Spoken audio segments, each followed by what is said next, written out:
Assalamualaikum warahmatullahi wabarakatuh.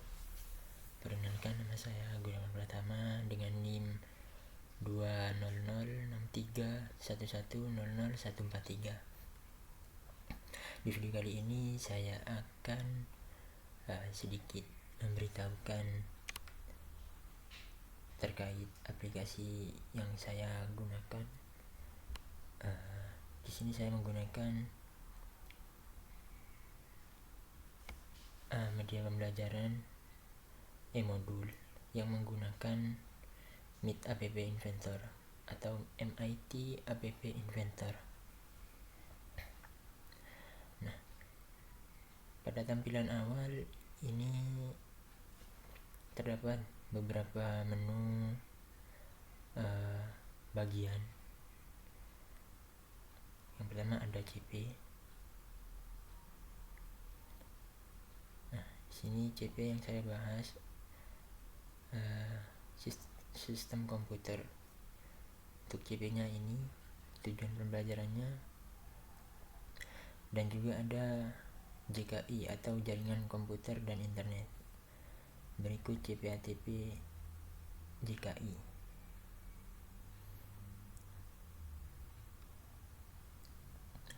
Untuk materi lanjut, ini terdapat 8 materi, dimana yang materi nomor bab 1 sampai bab 5 ini merupakan penjelasan atau pembahasan materi pada bab sistem komputer. Dan untuk bab 6 sampai dengan bab 8 ini ada pembahasan untuk materi jaringan komputer dan internet. Kita contohkan.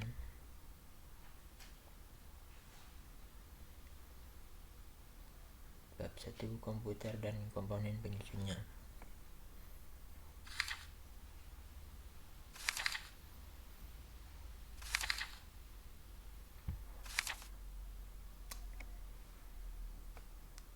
Oke, mungkin langsung saja saya ke pembahasan materi di PPT ini.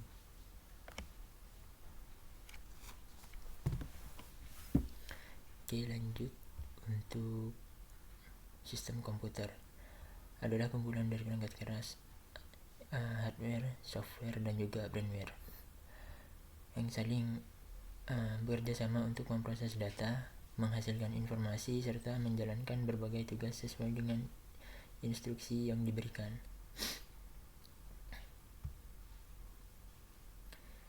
Ini capaian pembelajaran sama seperti yang ada di CP/ATP tadi, yang ada di modul media pembelajaran.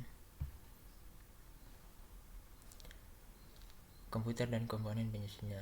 Secara umum, komputer adalah peralatan elektronik yang menerima masukan data, mengolah data, dan memberikan hasil keluaran dalam bentuk informasi, baik itu berupa gambar, teks, suara, maupun video. Secara sederhana, sebuah komputer menerima masukan dari piranti masukan, memproses masukan, dan juga menghasilkan output.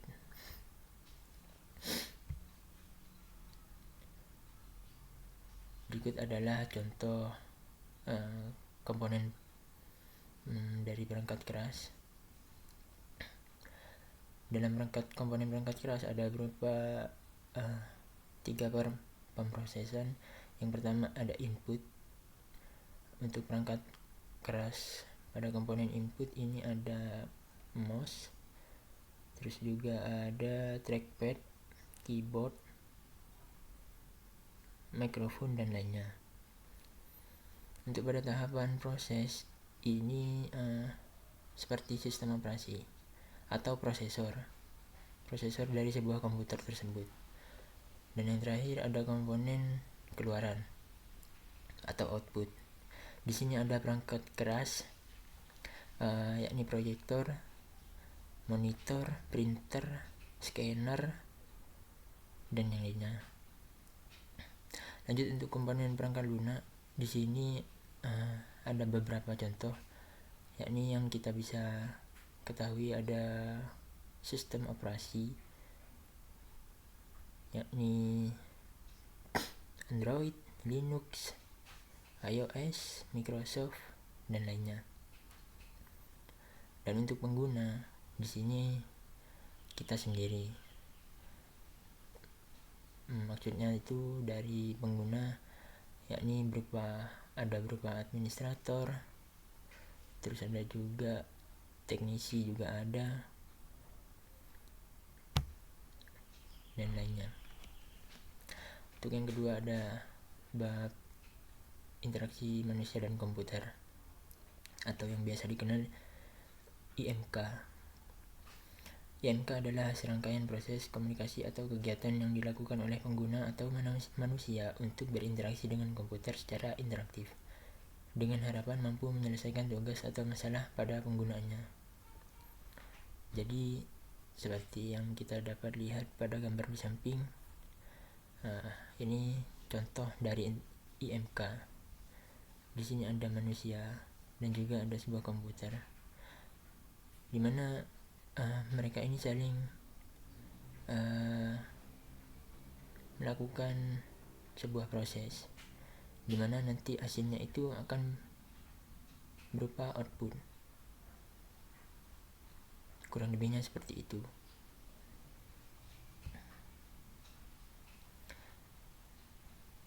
Untuk contoh IMK di sini ada GUI.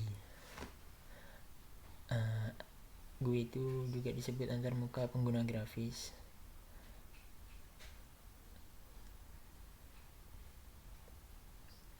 Ada juga CLI. CLI ini bisa digunakan untuk pengguna atau memberikan instruksi kepada komputer secara teks atau disebut dengan teks terminal,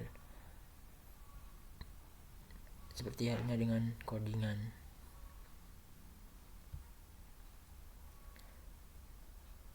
Lanjut pada materi yang ketiga, ada kolaborasi dalam sistem komputer. Dalam sebuah komputer, komponen-komponennya saling berhubungan. Dengan demikian, antara satu komputer dengan komputer lainnya akan terhubung melalui jaringan, mulai dari jaringan lokal sampai jaringan global internet. Contoh kolaborasi dalam sistem komputer ada beberapa yang saya rangkum. Yang pertama ada kolaborasi software dengan software. Contohnya ketika melakukan instalasi program aplikasi penggajian atau payroll. Terus untuk yang kolaborasi hardware dengan hardware, misalnya kita mencolokkan USB ke komputer, itu bisa. Ada juga kolaborasi software dengan hardware. Contohnya sebelum menggunakan printer, sebelumnya kita harus mempunyai drive printer tersebut. Nah, kita install dulu. Nah, itu yang dinamakan kolaborasi software dengan hardware. Lanjut untuk materi nomor 4 atau bab 4, ada sistem operasi. Sistem operasi atau OS adalah perangkat lunak sistem yang mengelola perangkat keras komputer, sumber daya perangkat lunak, dan menyediakan layanan umum untuk program komputer. Contohnya itu ada seperti tadi, Microsoft Windows, Linux, Mac OS, Android, iOS, dan lain sebagainya.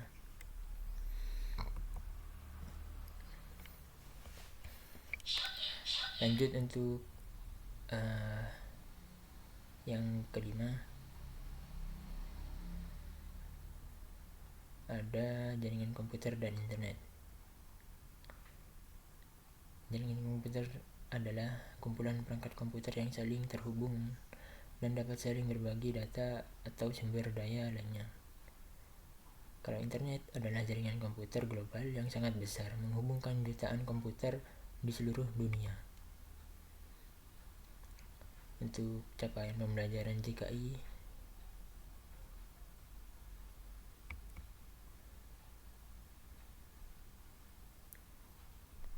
sama seperti tadi yang ada di modul juga. Lanjut untuk jaringan lokal dan jenis konektivitasnya. Untuk jaringan lokal seperti yang kita ketahui, pada gambar ini contoh dari jenis konektivitas lokal area network atau LAN. Di sini ada internet, ini ada router, terus ini ada printer, switch 2 buah. Biasalah untuk sistem untuk skala penggunaan LAN ini seperti di rumah, sekolah, kampus juga bisa, kantor.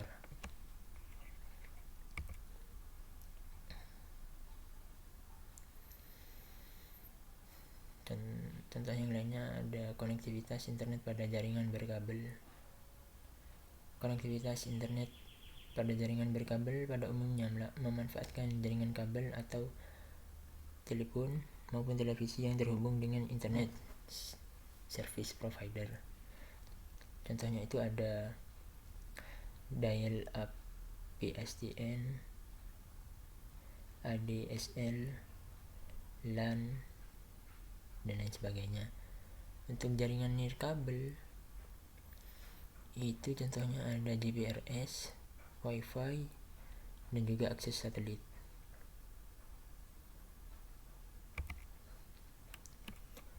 Lanjut untuk identifikasi jenis komunikasi data. Komunikasi data merupakan sebuah mekanisme pengiriman dan penerimaan data dari suatu perangkat ke perangkat lain. Ketika kita menggunakan ponsel, baik untuk keperluan kirim pesan atau panggilan suara, di dalamnya ada mekanisme komunikasi data yang terjadi antara ponsel pengirim dan juga ponsel penerima. Untuk jenis komunikasi data via ponsel menggunakan jaringan internet. Jaringan internet yang biasa kita ketahui dulu ada GPR 8G, terus ada 3G, 4G, dan yang terbaru ada 5G.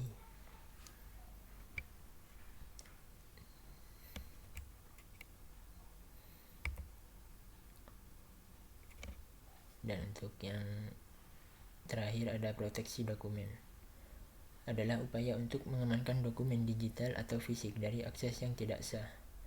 Hal ini sangat penting terutama untuk dokumen yang berisi informasi sensitif seperti data pribadi, informasi keuangan, atau rahasia bisnis.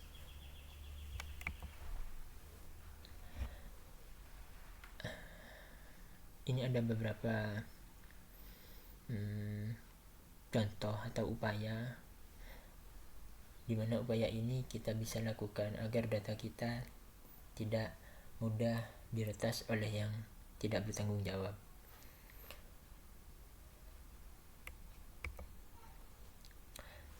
Mungkin itu saja yang dapat saya sampaikan dari materi ini. Kita bisa lanjut.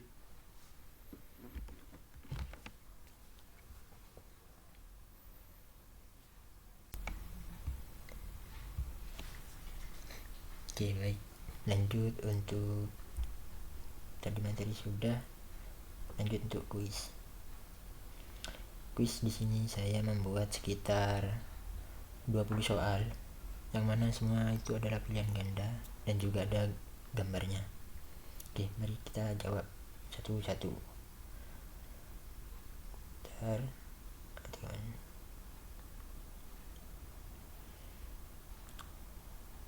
Ini CLS, terus ada CLI yang bukan contoh.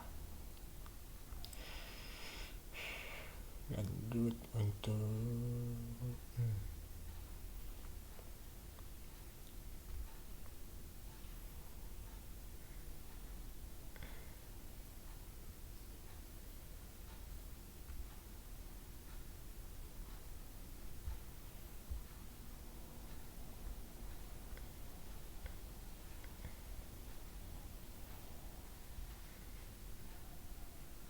Oke, tidak apa-apa meskipun dapat 95 karena kita mencoba. Kita kembali ke menu. Kuis sudah, Lanjut untuk video. Nah, video ini masih belum ada videonya karena masih dibuat ini. Lanjut untuk evaluasi. Untuk evaluasi di sini saya menggunakan Google Form.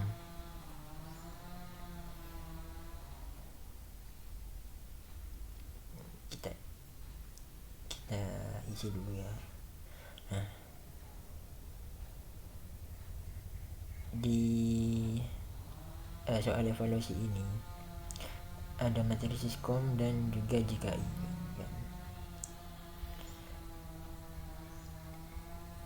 Jadi kalian tinggal menjawab secara singkat atau sepemahaman Anda saja. Untuk soal yang saya buat ada 10. Jika sudah, klik kirim, maka nanti akan masuk ke akun saya. Ini tabel informasi pembuat.